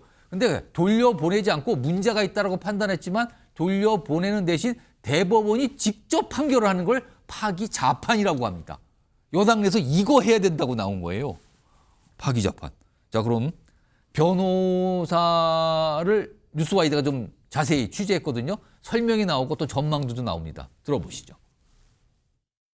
보통 같은 경우에는 뭐 고등법원으로 다시 사건을 내려보내지만 대법원에서 이제 뭐 간단하게 판단을 할 수 있다라고 하면은 파기를 하면서 바로 이제 판결을 선고를 하는 그거를 이제 파기 재판이라고 부르고 있습니다. 파기 재판 되는 경우가 그렇게 많지는 않아가지고 심리 미진한 부분이 있다든지 했을 때 파기를 하는 것이고 사실 그 가능성을 따졌을 때는 뭐 일반적으로 사건이 그렇게 파기 재판될 가능성은 그렇게 높다라고 보기는 조금 어려울 것 같아요. 뭐 파기 환송을 해서 다시 한번 이 서울 고등법원에서 심리를 해보라 이런 취지로 갈 가능성은 있지만 대법원에서 그런 것까지 전부 다 이제 유죄로 선고를 하면서 형량을 정할 수 있을까? 파기 재판 가능성은 조금 희박하다 이렇게 좀 보고 있습니다. 그러니까 만약에 가정에서 파기 환송이 되면 2심 재판이 또 해야 되니까 시간이 많이 걸리죠. 근데 파기 재판은 대법원에서 그냥 끝내보니까 빨리 될 수 있다. 이런 걸 생각한 걸까요? 김근식 전 실장님? 예. 파기 재판. 낯선 용어인데 들어보셨습니까? 평소에? 자판기는 많이 들어갔죠. 그러나 이제 파기 자판이라는 건 저희 같은 비법률 전문가가 들었을 때 처음 듣는 생소한 단어입니다. 법조인들도 이거 자주 이렇게 등장하는 게 아니라고 그러던데요. 앵커께서 말씀하셨지만 파기 환송이라는 이야기는 뭐 저희들이 뉴스를 통해서 많이 들었기 때문에 1심, 2심, 2심의 결과에 불복해서 상고를 했는데 대법원에서 이게 문제가 있음 한 다시 거죠. 2심에서 다시 재판해 보세요 라고 돌려보는 게 파기 환송이잖아요. 저는 그게 순리에 맞다고 생각합니다. 지금 우리 당의 김기현 전 대표님하고 나경원 전 주진우 의원 등도 이런 얘기 꺼내놨단 말이에요. 파기 자판이라는 생소한 단어를 써서 이야기하는 것은 오로지 딱 하나죠. 다시 파기 환송해서 2심 돌려보내면 오래 걸리죠. 시간이 오래 걸리니까 빨리빨리 해서 대법원이 스스로 그냥 자판이라는 게 자기가 판결한다 이거 아니겠어요? 판결해서 빨리 죄를 확정지어라는 거거든요. 그러면 이재명 대표의 피선거권이 박탈될 수 있다는 것을 아마 염두에 두는 것 같은데 저는 그렇게 무리하게 할 필요 없다고 생각합니다. 왜냐하면 앞에서 지금 두 분 최재성 전 의원하고 김동 전 대표가 계속 토론을 했습니다만 4월 18일이 넘을 수도 있다는 지금 관측이 무성한데 지금 현재에서 아무런 설명이 없어요. 그럼요. 그러니까 우리무중입니다. 지금. 저는 제가 볼 때 지금 대통령 직무정지 상태가 상당히 오래 갈 가능성도 상당히 높을 수 있다고 생각합니다. 그렇게 전망하십니까? 지금 뭐 대들하게 걸려가지고 이러지도 못하고 저러지도 못하고 아무것도 할 수 없는 상황이 장기화될 것 같은데 그러면 파기 재판 같은 어려운 이야기 하지 마시고 그냥 순리대로 파기 환송해도요. 충분히 2심에서 대법에서 돌려보는 거기 때문에 그 무죄 판결은 다시 유죄로 뒤집힐 수 있는 가능성이 높거든요. 헌재 판결 아직 멀었다 이렇게 보시는 겁니까? 제가 볼 때 느긋하게 파기 환송으로 순화해서 요구해서도 될 것 같습니다. 괜찮다. 그냥 파기 환송이 낫다. 약간 이렇게 좀 말씀하시는 거네. 파기 자판 그거 그렇게까지 한 거든. 이거를 얘기를 꺼낸 여당 내 의원들 공통점 보니까 다 법조인 출신, 검사 출신, 판사 출신 그러시군요. 그러니까 아마 본인들이 그걸 잘 알고 있기 때문에 이 얘기를 꺼낸 것 같아요. 이런 상황에서 민주당에서도 이와 관련된 얘기 좀 반응이 좀 나왔거든요. 들어보겠습니다. 그 파기 자판이라는 전제가 성립이 안 돼요. 그걸 뭐 좀 알고 얘기를 하셔야죠. 대법원은 사실심이 아니에요. 법률심이지. 1심과 2심이 완전히 유죄와 무죄로 갈린 사건에서 어떻게 자판을 합니까? 저는 2심의 서울고등법원 이번 3명의 재판관이 대등재판부 3명의 경력이 다 똑같은 그러한 3명의 부장판사가 한 판단이기 때문에 그것이 깨질 가능성은 거의 없다 이렇게 봅니다. 그러니까 이게 좀 이런 내용이 오늘 알려졌는데 뭐 기사도 많이 나오고 소개됐는데 보니까 2심에서 무죄가 나와서 대법원에 갔는데 대법원에서 유죄로 파기 자판이 된 사례가 뭐 최근 22년 과거까지 쳐다보면 뭐 없다 뭐 이런 얘기가 나오고 있는데 여권에서 이걸 주장했단 말이에요. 복귀왕 의원께서 보시기에는 여권에서 여당에서 이런 얘기를 꺼내는 어떤 목적이 분명히 있을 겁니다. 어떻게 보십니까? 우리 국민들은 엄청 헷갈리실 것 같아요. 어렵습니다. 너무 어렵습니다. 지금 옛날에는 내용들이. 듣기 평가를 했거든요. 예. 바이든 날리면 그래서 이거 뭐가 진짠가 이제 듣기 평가를 하다가 지금은 이제 매우 어려운 골탕 먹이는 법률 시험을 보고 있는 중인 것 같아요. 그러니까 파기자판이라고 하는 거는 뭐 저도 처음 들어봤는데 김기현 의원님이나 그 나경원 의원 같은 경우는 판사 출신이라고 하지만 출신입니다. 사실 손 놓은 지 오래된 분들 아닙니까? 뭐 주진우 의원이야 정치검사 하면서 사실 법 잘 모를 것이고 또 그렇게 또 비판을 하시네요. 정치적으로 살짝. 법 적용을 하고 일종의 심부름꾼 역할을 많이 했던 분이다라는 소문이 많아요. 그래서 저분의 말씀은 뭐 크게 뭐 중요하지 않은데 판사를 하셨던 분들이 저런 요구를 한다라는 것에 대해서 좀 답답하죠. 그 당내 국민의힘 내에 그래도 가까운 시간까지 판사를 하셨던 분이 저거를 이야기하면 안 되는데라는 말을 제가 전해 들었어요. 왜냐하면 파기자판이라고 하는 것은 피고인에게 불리하지 않을 경우에 뭐 이런 단서가 붙는다라고 합니다. 불리하지 않을 경우에는 그렇습니다. 그럴 경우에 그 간단하고 여기 있잖아요. 간단한 이런 경우에는 파기자판할 수가 있어요. 그런데 그렇기 때문에 지난 뭐 상당 기간 동안에 무죄였는데 파기자판을 통해서 유죄로 돌아가는 경우는 한 건도 없다라는 거 아니겠습니까? 그래서 저는 이 부분은 법조문을 아시는 정치인들이 얄팍한 법 지식을 이용해서 우리 국민들 혼란스럽게 하는 거예요. 그리고 또 엉터리 판결이다라는 말에 대해서 적어도 1심에 말도 안 되는 1년에 2년 그 선고가 됐음에도 불구하고 저희 민주당에서는 엉터리 판결이다라는 말을 안 했습니다. 이해가 안 된다. 2심에서 바로 잡힐 것이다. 이렇게 표현을 했는데 엉터리 판결이다라고 하면 본인들에게 유리한 판결은 제대로 된 판결이고 본인들의 입맛에 안 맞으면 엉터리 판결이고 그게 우리나라 법입니까? 저는 지금 우리 헌법재판소의 문제라든지 지금 또 여러 가지 1심과 2심에서 영 다른 360도 다른 이런 그 법률적 판단을 내리는 걸 보고 과연 우리 국민들이 우리 사법이 정의로운가? 라는 의심을 매우 크게 가질 것이다 라고 생각해요. 그런 것들을 부채질하는 와중에 하나가 파기자판이라는 이상한 법조문을 들고 나와서 또다시 마치 이재명 대표의 재판이 완전히 잘못된 것처럼 이렇게 본인 지지자들에게 호소하기 위한 일종의 꼼수를 부리고 있는 건 아닌가 싶습니다. 자, 앞서서는 헌법재판소와 관련된 얘기를 참 많이 했습니다. 재판과 관련된 얘기. 거기에는 윤석열 대통령 탄핵 심판이란 그 이슈가 있고요. 그리고 또 지금은 법원과 관련된 그리고 법적 절차와 관련된 얘기를 많이 하고 있습니다. 거기에는 이재명 민주당 대표 이슈라는 그 내용이 또 있고요. 서로들 뭔가 겨냥하고 있는 것 같습니다. 지금요. 그러면서 어떤 주장들을 내놓고 있죠. 김근식 전 실장님. 이제 파기자판이 생소하고 제가 볼 때도 뜬금없는 단어이기도 하고 그래서 아까 제가 말씀드린 것처럼 그냥 순리에 따라서 파기환송이 바람직하다고 말씀드렸습니다만 또 한편으로는 말씀하셨지만 요즘에 윤석열 대통령 탄핵 이후에 너무 많은 상상할 수 없는 일이 실제로 벌어지는 일이 많아가지고 무슨 일이 터질지 모르겠어요. 그러니까 예를 들면 구속 취소 소송도 마찬가지입니다. 대부분의 경우 피고인이 구속된 상태에서 억울하면 구속 적부심 심사를 한다든지 아니면 구속 집행 정지를 신청하는 게 대부분 들었던 이야기 아닙니까?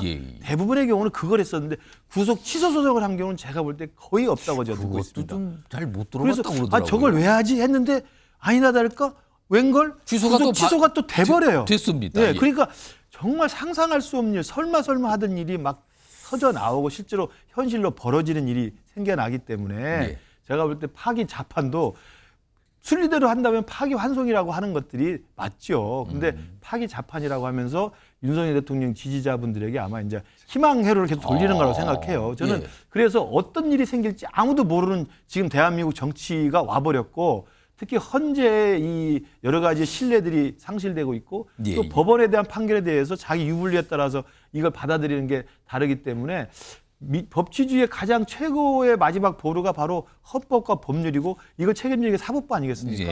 사법부에 대한 불신이 갈수록 커진다는 게 참 안타까운 심정입니다. 말씀 중에서 이제 우리 저 시청자 여러분께서 오해를 하실까봐 파기 환송되는 게 순리적이다라고 말씀하셨는데 그게 순리가 아니고요. 대법원에서 원심 확정을 하는 게 순리인 거죠. 왜냐하면 살짝 그 얘기까지 그걸 잡으셨군요. 왜냐하면 지금 2심에서는 1심의 판단을 바꿔야 되는데 그저 개인적인 판단으로 하면 안 되는 거지 않습니까? 그래서 매번 판단 때마다 그 세 가지 주요한 이슈 판단 때마다 대법원 판례를 그대로 갖다 인용했다라는 어떤 그 참고의 말씀드리면서 그렇기 때문에 대법원에서 이것을 파기환송을 할 가능성은 거의 제로에 가깝다라는 것이 그 법조계의 의견이기 때문에 알겠습니다. 확정을 하는 것이 순리다라는 말씀드립니다. 김근희 실장이 파기환송 하니까 그거 왜 자꾸 그렇게 얘기합니까? 좀 약간 좀 지적을 해주셨으면서 본인의 또 어떤 주장을 좀 말씀하셨어요. 알겠습니다. 대법원에서 판단을 하겠죠. 기다려봐야 되는 겁니다. 그런 거에 대해서는. 자, 다음 이슈로 넘어가 보겠습니다. 키워드 준비되어 있습니다. 소환 통보입니다. 문재인 전 대통령이 있는데요. 뒤에 검찰의 깃발 있죠. 검찰 소환 통보를 말하는 것 같습니다. 지난달인가요? 검찰에서 문재인 전 대통령에 대해서 소환 통보, 출석하라 이런 걸 보냈다 그러죠. 오늘 민주당에서 그와 관련해서 좀 목소리를 냈습니다. 들어보시죠. 검찰이 문재인 정권에 대한 수사로 파면 위기에 내란 속에 윤석열을 구하고 검찰 구태타를 완성을 하는 추악한 욕망을 드러내고 있습니다. 윤석열 검찰에 대한 국민의 불신이 극에 달한 상황임에도 문재인 전 대통령 소환 조사 통보 등 국면 전환을 위한 정치 탄압을 지속하고 있습니다. 망상에 가까운 논리로 표적 수사를 이어온 검찰이 정작 수사해야 할 대상은 검찰의 수장 심우정 검찰총장 아닙니까? 이런 소환 통보에 지금 민주당에서는 강하게 반발하면서 저렇게 비판을 했군요. 그럼 내용 좀 보겠습니다. 소환과 관련된 내용입니다. 검찰 서면 조사이기도 있고요. 사위 특혜 채용 의혹 관련된 건데 지난달에 2차례 통보를 했는데 응하지 않았다 그러죠. 그리고 서면 조사 질문지를 발송했고 검찰은 답변서 받은 뒤 소환 조사 필요성, 기소 여부 등 판단하겠다. 일단 문재인 전 대통령에서는 응하지 않고 있다. 이런 상황이네요. 지금요. 이 사안과 관련해서요. 며칠 전에 여당에서도 좀 입장이 좀 나왔습니다. 들어보겠습니다. 검찰 수사는 다 아시다시피 법과 원칙에 따라서 이루어지는 것으로 알고 있고 아마 소환했는지 여부조차도 저희들은 잘 모릅니다만 만약 소환한 것이 사실이라 그러면은 검찰에서 법과 원칙에 따라서 수사하는 것을 이해하면 될 것 같습니다. 자, 김근식 전 시장님, 그 검찰이 이제 그 문재인 전 대통령 사위와 관련된 그 혐의와 관련해서 문 전 대통령 조사할 테니까 나오세요 한 건데 응하지 않고 있다는 건데 이 문재인 전 대통령 조사 필요성 어떻게 보십니까? 저는 그 검찰이 사건을 수사를 하고 조사해서 사건과 관련된 그 피의자를 입건을 해서 소환을 요청하면 저는 응하는 것이 대통령을 지냈던 국정 최고 책임자를 지냈던 분의 저는 합리적인 처신이라고 생각합니다. 이미 우리 지금 대한민국 정치판에 현직 대통령이 구속됐던 적이 있었고요. 지금 현직 대통령이 형사재판을 받고 있습니다. 그렇습니다. 현직 대통령이 법과 절차에 따라서 헌법재판소에 피소춘이 돼서 파면을 당할지 파면을 당하지 않고 직무에 복귀할지 지금 기다리고 있는 상황입니다. 또 마찬가지죠. 지금 가장 강력한 힘을 가지고 있다고 이야기되는 민주당 대표 이재명 대표님. 제1당의 가장 힘을 가지고 있는 대표이긴 하지만 5차례 지금 5개의 재판을 매주 지금 받아서 형사 피고인으로 출두하면서 재판을 받고 있습니다. 그렇기 때문에 저는 그 사이에 특혜 채용과 관련된 그 혐의로 해서 뇌물수수 혐의로 만약에 검찰이 수사를 해서 입건해서 소환 통보를 하면 저는 뭐 서면 통보를 서면 답변한 다음에 검찰이 그것으로 부족해서 좀 나와주십사 요청을 하면 좀 가는 게 당연히 맞다고 생각하고요. 법 앞에 평등이라는 원칙에 따르면 현직 대통령도 감옥에 가는 상황, 현직 대통령도 탄핵소추가 되고 현직 제1야당 대표도 재판을 5개 받는 상황입니다. 그리고 복귀왕 의원님이나 저나 정치하는 사람들은요. 수시로 고소고발 사건에 연루돼서 경찰에 소환돼서 조사받고 저는 계속 무혐의 받고 있습니다. 그러니까 자신 있고 결백하면 검찰에 전주지검에서 부르면 가셔서 비빔밥도 좀 한번 드시고 자기 본인 말씀하시고 혐의를 결백하다는 걸 입증하고 나오시면 저는 그게 가장 전직 대통령으로서의 올바른 처신이 아닌가 싶습니다. 비빔밥 얘기는 전주지검이라서 그 말씀을 그렇습니다. 하신 건가요? 갑자기 비빔밥 얘기를 하셔서. 그러니까 아니 검찰에서 필요하니까 소환을 한 거고 그리고 법 앞에 평등이나 입장에서 보면 지금 전직 대통령도 구속도 되고 재판도 받고 있는데 전직 대통령이시니까 조사를 받아야 되는 거 아닙니까? 좀 이 말씀이신데 복귀왕 의원님, 근데 문재인 전 대통령이 소환에 응하겠습니까? 시점도 참 묘하지 않습니까? 묘하다. 지금 묘하지요. 소환 시점이 묘하다. 매우 정치가 지금 험난하고 진영 간의 갈등이 심화된 이런 상황 속에서 왜 이 시기에 문재인 대통령 소환을 여태 뒀다가 지금 하느냐. 결국은 국면을 전환시키기 위한 본인들에게 유리한 고지를 만들기 위한 정치 행위를 지금 검찰이 하고 있는 것 아닌가라는 의심을 할 수밖에 없어요. 애초에 기소된 내용 자체도 말이 안 되는 것이고 그동안에 보면 김정숙 여사의 인도 방문이라든지 그리고 샤넬 자켓 문제라든지 이런 것들 다 무죄 났습니다.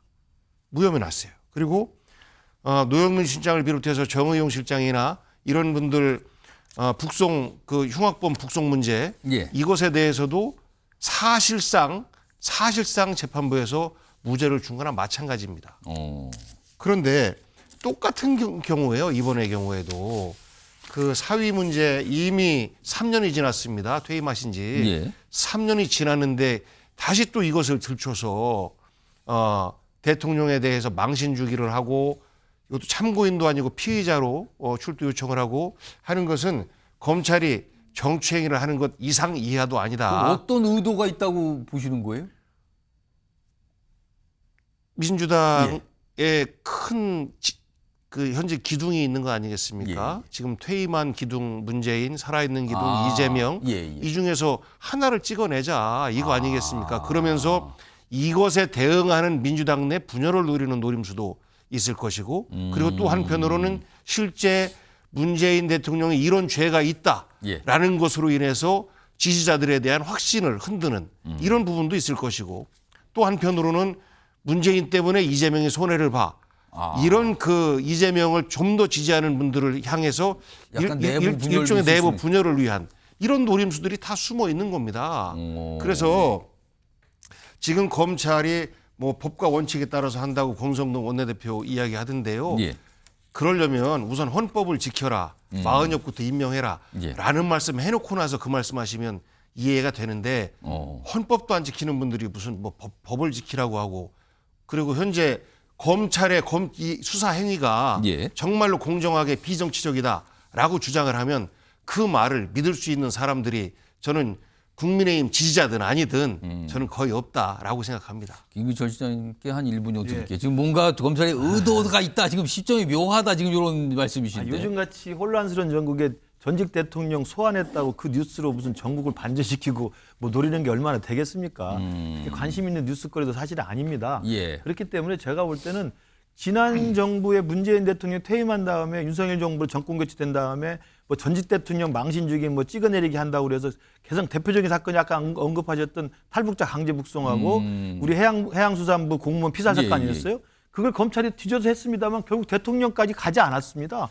그러니까 문재인 대통령까지 혐의가 입증되지 않았기 때문에 그 강제 불송 사건이나 그 공무원 피살 사건도 그냥 거기서 멈췄어요. 수사다 거기서 멈췄다. 그럼요. 그러니까 뭐 겁날 게 뭐 있습니까? 지금 사의 특혜 사건도 제가 볼 때 검찰은 법과 절차와 원칙에 따라 하기 때문에 소환에 응하는 건 저는 검찰에 대한 사법부에 대한 또 우리 대한민국 법치주의에 대한 저는 국정 최고 책임자로서의 저는 기본적인 예의라고 생각합니다. 왜 가서 설명을 하고 결백을 입증하고 무혐의를 스스로 다 확인한 다음에 그 처분을 받으시면 되는 것이지 미리 사전에 예단해가지고 내가 가면 망신을 받는 것인데 안 가겠다. 저는 국정 최고 책임자로서 올바른 태도는 아니라고 생각합니다. 지금 말씀하신 동안 문재인 전 대통령의 향후 일정이 잠시 소외되는 다시 한번 자막으로 좀 확인해 볼까요? 4월 3일 며칠 안 남았네요. 북토크에 나서는 문 전 대통령.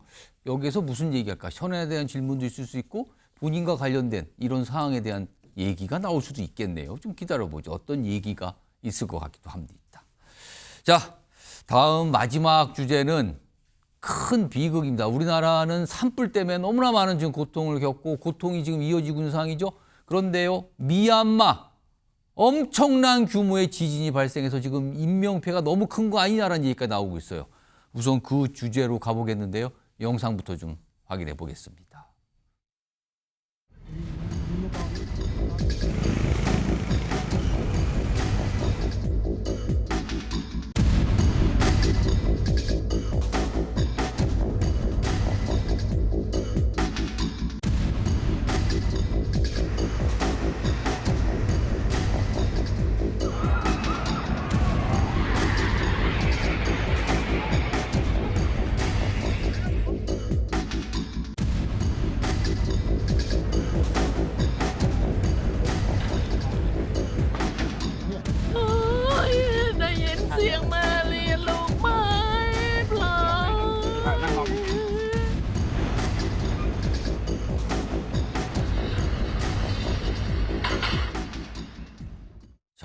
며칠 전 미얀마에서 규모 7.7의 강진, 너무나 많은 피해, 지금 정확하게 파악도 안 되고 있는 상황이라고 하죠. 자, 정리 좀 해보겠습니다. 화면이 좀 있어요. 미얀마 내륙이에요. 저기 보시면 만달레이, 네피도는 수도고요. 만달레이는 제2의 도시인데 그 근방이죠. 규모 7.7, 진원 깊이가 10km. 여기서 지진이 벌어졌는데요. 지금 이 영상 보셨죠? 방콕에 있는 빌딩, 건설 중인 빌딩이 무너지는 모습까지 뭔가 흔들린 거예요. 저기까지요. 지금 사망자가 2,000명 넘었다는 소식도 있지만 또 일각에서는 만 단위까지 지금 전망을 하는 목소리도 나오고 있는 상황입니다. 자, 그럼요.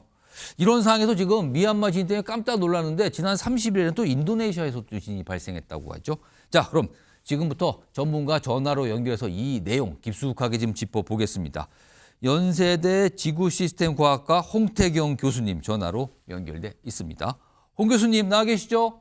네, 안녕하세요. 예, 안녕하십니까. 우선 가장 궁금한 게 이제 피해 사항을 영상이나 그림으로 많은 분들이 보셨지만 미얀마에서 발생한 규모 7.7의 강진, 사망자가 최소 수천 이런 얘기가 나오는데 7.7의 규모라는 거는 어느 정도 강한 겁니까? 예, 사실 내륙에서 발생하는 지진치고는 매우 강력한 지진인데요. 우리가 지난 2016년에 경주 지진을 겪었는데 그때가 규모 5.8이었습니다. 이 규모 5.8 지진에 비하면 한 600배 정도 크고요. 2010년도에 IT에서 규모 7.0 지진이 났는데 당시 사망자가 한 30만 명 발생했거든요. 이 지진에 비해서는 10배가량 더 큰 지진이라고 할 수 있습니다. 굉장히 강력한 지진이 발생을 했기 때문에 엄청난 피해도 당연히 예상되는 상황입니다. 지금 외신 보도에 2,000명 정도의 사망자 발생. 근데 또 전망은 실제 파악되면 만 명을 넘어갈 거라는 얘기가라서 많은 분들이 걱정하고 안타까워하고 계신데 그런데요. 이 미얀마 강진이 발생했을 때 태국 방콕에서 건설 중인 빌딩이 그대로 무너졌거든요. 이게 거리가 미얀마 태국 방콕까지는 한 1,000km 이상 떨어졌다고 하는데 이거는 어떻게 봐야 되는 현상입니까? 예, 이게 굉장히 주목되는 일이었는데요. 방콕은 지진 발생지로부터 1,000km나 떨어져 있는 지역인데 사실 지진동으로 보면은 지진동 전체, 그러니까 땅의 흔들림 자체는 그리 크지 않았습니다. 근데 이번 지진이 규모 7.7로서 굉장히 강력했는데 이 많은 에너지가 약 0.05헐츠 정도 되는 에너지가 굉장히 많이 배출이 됐거든요. 이런 저주파 에너지는 먼 거리를 가더라도 저주파가 줄지 않고 고주파 에너지는 거리에 따라 빨리 감소합니다. 예. 그런데 이 1000km 떨어져서도 이 지진에서 발생한 저주파 에너지가 그대로 전달이 됐는데 이 저주파 에너지는 고층 건물에 굉장히 큰 영향을 주거든요. 고층 건물일수록 각 건축물이 가지고 있는 자연주기라고 하는 내추럴 프리퀀시가 저주파에 굉장히 취약하도록 돼 있습니다. 예. 그래서 고층 건물은 0.5Hz에 취약하게 반응을 하겠고 이 단층 건물이나 낮은 건물들은 피해가 없었지만 오히려 고층 건물들만 반응을 해서 피해를 입은 사례가 되겠죠. 이게 따지고 보면 과학적 이유가 있다는 말씀인데요. 그런데요, 지금 이 미얀마 강진을 접한 많은 분들이 말씀하시는 게 지금 일본도 이게 지진 위험이 굉장히 크다라는 얘기 계속 나오고 있거든요. 이른바 뭐 난카이 지진인데 일본은 지금 어떤 상황인 겁니까? 네, 일본 난카이 해구라고 해서 일본 동쪽에서부터 큐슈까지 이르는 이 판이 충돌하는 충돌대를 일컫는데요. 예. 이곳에서는 150년에서 200년 주기로 규모 7점대 후반에서 규모 8에 이르는 큰 지진이 예상이 됩니다. 예. 그런데 이 시기가 이미 넘어서 가지고요. 향후 30년 내에 이렇게 큰 지진이 발생할 확률이 이미 80%가 넘어섰다라고 얘기를 하고 있거든요. 예. 이 얘기 자체는 언제 발생해도 이상하지 않은 상태라고 할 수 있는데 근데 더 심각한 거는 난카이 해구가 부분 쪼개질 때는 규모 8 정도에서 끝나지만 예. 만약에 난카이 해구 전체가 쪼개지게 되면 규모 9.0에 이르는 큰 지진이 돼서 동일본 대지진과 같은 규모의 지진이 발생할 수 있다는 겁니다. 그래서 이런 지진이 발생하게 되면은 동일본 대지진 때도 우리나라가 그 지진에 의해서 영향을 받아서 지진 발생 빈도가 증가했는데 예. 난카이 해구는 우리나라하고 더 가까이 있기 때문에 예. 우리나라에 미치는 영향도 더 크다고 할 수 있습니다.